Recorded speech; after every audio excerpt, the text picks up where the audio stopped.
Olá pessoal, meu nome é Franciele Lima, sou advogada familiarista e facilitadora em constelação familiar.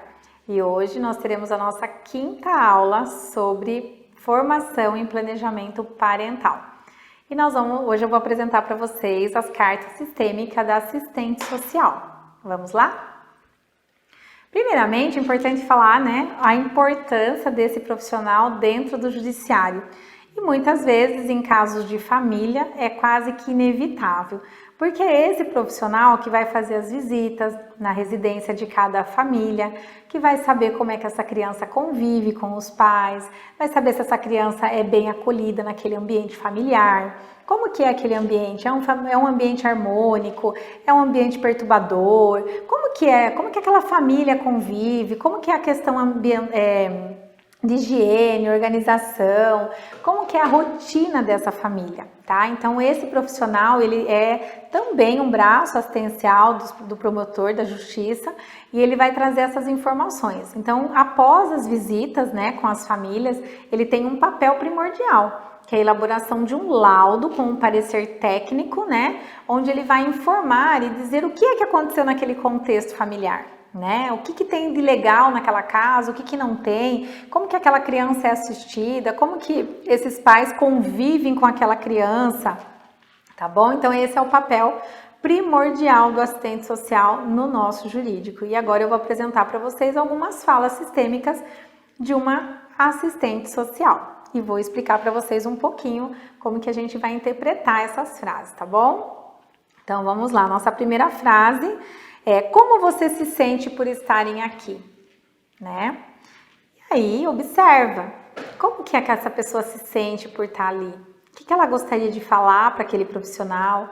O que é que de repente não foi dito? Muitas vezes, nós profissionais do direito, não conseguimos, com tanta facilidade, com tanto rigor, retirar algumas informações. E nessa simples visita, que é um ambiente seguro para essa família, é quando esse profissional consegue buscar informações que muitas vezes dentro do nosso escritório a gente não consegue. Por isso que é importante, nós advogados, quando a gente for fazer uma dinâmica ou for trabalhar com o cliente de forma lúdica, estarmos num ambiente que passe mais segurança, Que esse advogado ali não tenha nenhuma situação diversa, a gente possa sentar do lado, até mesmo no chão, se for o caso, que você tenha um ambiente que passe uma segurança, uma tranquilidade, que a gente saia daquele ambiente totalmente padronizado, Então, é isso que a gente precisa passar, lembrando que a gente tem que olhar para o nosso cliente como um ser humano, olhar para todo o contexto familiar dele, para toda a história daquele cliente, para que a gente consiga trabalhar com ele dessa forma lúdica de uma forma muito mais fácil, tá bom? Então, eu vou mostrar para vocês a primeira frase sistêmica, Que foi essa: como vocês se sentem por estarem aqui.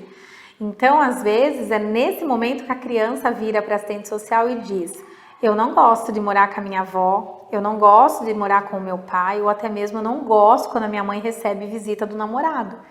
São frases muitas vezes que a gente escuta e o quanto é importante que todos tomem consciência e o porquê daquela fala, o porquê que aquela criança não se sente tão à vontade com uma determinada situação, mesmo estando dentro do seu próprio lar, tá? Então são algumas frases que a gente passa para o nosso cliente, que esse cliente vai ter uma expansão de consciência e vai cair algumas fichas. Muitas vezes ele nem vai te revelar nada, mas o simples fato desse cliente tomar consciência, automaticamente isso já vem reverberando de forma muito positiva. E é esse o objetivo real desse planejamento parental.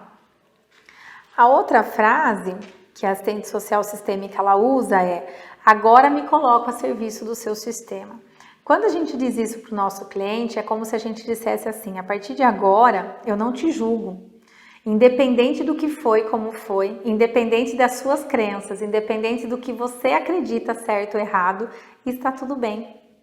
Então, a partir do momento que a gente diz isso para o nosso cliente, a gente passa uma segurança muito maior, ele se sente numa zona de conforto e é a hora que ele também vai nos revelar situações do qual muitas vezes a gente não saberia nem como tirar isso do cliente, por conta de ser algo muito íntimo, por conta de ser algo muitas vezes invasivo, Então é uma frase que a gente vai ali cutucando o inconsciente do nosso cliente e trazendo ele para a consciência. A outra frase é: agora você tem consciência que não sabia como fazer diferente. Agora eu escolho mudar. Muitas vezes esse profissional, ele pode observar alguma situação lá naquele contexto familiar do qual não é benéfico nem para quem convive naquele ambiente, como também não é benéfico para a criança ou para aquele adolescente, tá? E aí nesse momento, quando essa família toma consciência, ela pergunta: agora você escolhe mudar? Porque enquanto você não tem a consciência, enquanto você não tem noção que aquilo que você estava fazendo de alguma forma era de forma negativa no contexto familiar ou até mesmo na vida dos seus filhos, você não tinha conhecimento, tá tudo certo. Mas a partir do momento que você toma essa consciência, a escolha é sua de mudar ou não. E aí é essa consciência que esse pai ou essa mãe tem que ter para quê? Para que de fato aquele planejamento parental saia do papel e seja efetivamente efetivo, que ele seja funcional para aquela família, porque o nome planejamento parental, ele não é apenas um nome bonito do qual a gente gostaria de colocar numa minuta e protocolar no judiciário. A gente tem que provar e tem que mostrar que para aquela família esse planejamento parental é o ideal, tá bom? Então, uma outra frase também: eu me responsabilizo 100% por minha escolha. Essa frase, ela nada mais é o complemento da anterior. Então, a partir do momento que você toma consciência, que você sabe o que é certo e o que é errado, o que está fazendo bem, o que está sendo benéfico para aquela família, a escolha só depende de você. Então, da sua atitude, das suas escolhas, você tem 100% da sua responsabilidade. Então, quando sai essa frase, é exatamente isso que nós estamos dizendo para o nosso cliente.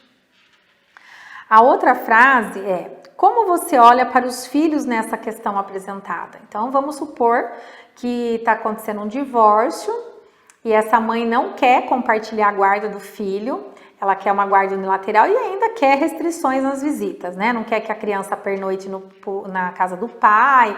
E aí a mãe normalmente vem com aquelas falas: porque nos finais de semana ele vai sair, ele vai para Gandá, ele bebe, e aí meu filho vai estar com ele. Meu filho? Nosso filho, né? E aí a gente pode perguntar assim para essa mãe ou para esse pai: como é que funcionava as festas dos finais de semana quando o casal ainda era junto, quando o casal ainda estava casado? Como que funcionava? Né? O que mudou de lá para cá? Por que lá você confiava, até você, né, participava dessas festas e até de repente convivia de uma forma normal? O que é que mudou de lá para cá? Então a gente começa a observar um outro contexto e começa também a orientar essa mãe, porque ela pode estar querendo afastar esse filho do pai.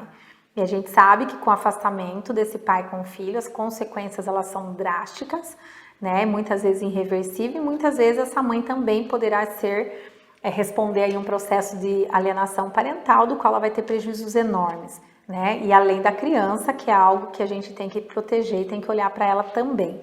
Então é muito importante a gente ver em que situação que tá, né? Como que ela olha para esse filho? Como é que tá esse filho nessa relação? Ela realmente o vê?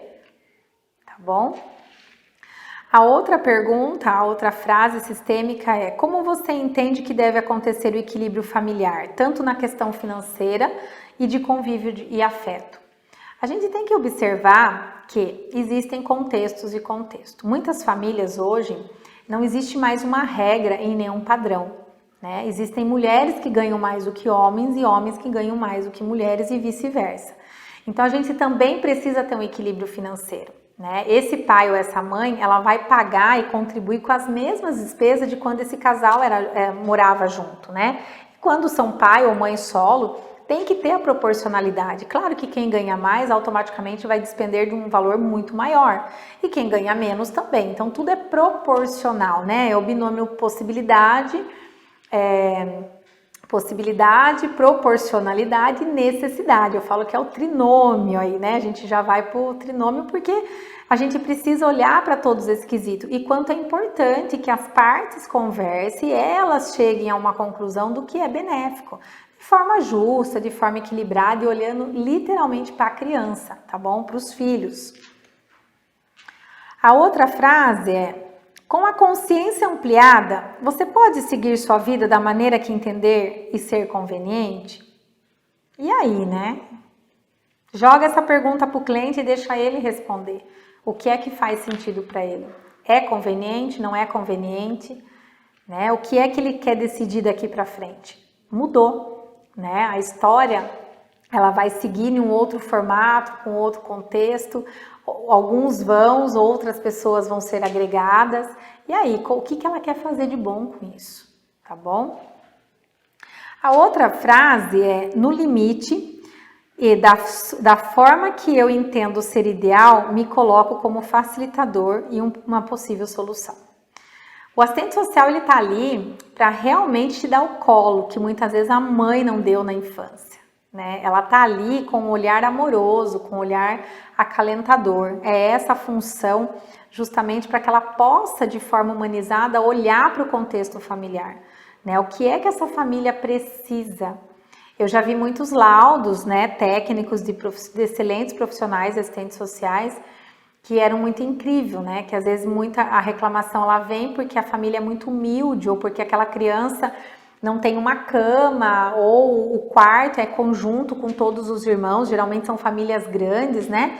Só que quando a gente entra no lar, quando a gente sente a energia daquela família, é uma família muito feliz. Então a gente percebe que aquela criança, por mais que ela viva de forma humilde, que ela não tenha aquela caminha que em tese seria o que é normal para nossa família, ou que nós temos de referência, aquela criança está muito feliz. Aquele lar é dela, ela se sente pertencente e está tudo certo. E alguns pareceres de casas milionárias que vai fazer as visitas às crianças, e essas crianças estão completamente infelizes. Crianças sendo mutiladas, crianças tentando suicídio, crianças com depressões, com sobrepeso, por conta da infelicidade, de algo ali que não está preenchido. Então, essa profissional, assistente social, ela tem um olhar muito humano, né? Ela tem que ser, a gente sabe que existem exceções, mas em tese, é para isso que serve o assistente social dentro do processo, é com esse olhar que ela traz. Eu, particularmente, nos meus processos, eu fico muito feliz com os pareceres que eu tenho, porque eu vejo que aquela profissional, ela conseguiu colher exatamente situações do qual eu, como operadora do direito, não tenho condições técnicas de laudar, né? Então, esse profissional, ela vem geralmente para nos ampliar a consciência também. Geralmente não, ela é uma ampliação de consciência. Tá bom? A outra frase é: quais mudanças pode acontecer com a sua disponibilidade em ajudar? Sim, pessoal, o que acontece muito? Principalmente nas famílias quando é realizada uma dissolução de união estável, até mesmo o divórcio. O que acontece? Aquela mulher que deixou o seu emprego, deixou a sua profissão, muitas vezes para cuidar do lar, ela se vê numa situação de vulnerabilidade muito grande. E ela fica ali numa dependência muito, muito real do ex-companheiro. E aí começa também a ser instalado o conflito. Então, essa mudança que pode acontecer, o que é que ela está disponível, o quanto ela quer se desprender daquela situação, o quanto ela quer se doar para o novo. Então, isso também vai fazer muita diferença no contexto de como ela vai olhar para aquela situação. Se ela ficar dentro da caixinha ali, acreditando que aquele ex-companheiro tem alguma obrigação com ela pela vida toda, ela vai continuar ali se sentindo mal, e aí vai ter uma depressão, e vai ter uma série de doença que pode vir por trás de tudo isso, por uma dependência, tá? A gente fala em dependência de remédio, de bebida, né? E não, tem a dependência física, que ela é muito dolorosa também. Então, também é uma forma da gente expandir essa consciência desse cliente. E aí, diante do que eu falei, como é que você se sente? Eu posso estar perguntando isso para você. Como é que você se sente? Isso tem feito sentido para você? Nós chegamos à nossa quinta aula, na nossa quinta dinâmica aqui em relação aos nossos os profissionais, os nossos personagens que nós temos aqui no nosso planejamento parental. E como é que você se sente? Faz sentido para você? Então eu deixo essa pergunta para você. E eu te encontro na nossa sexta aula de planejamento parental. Até lá!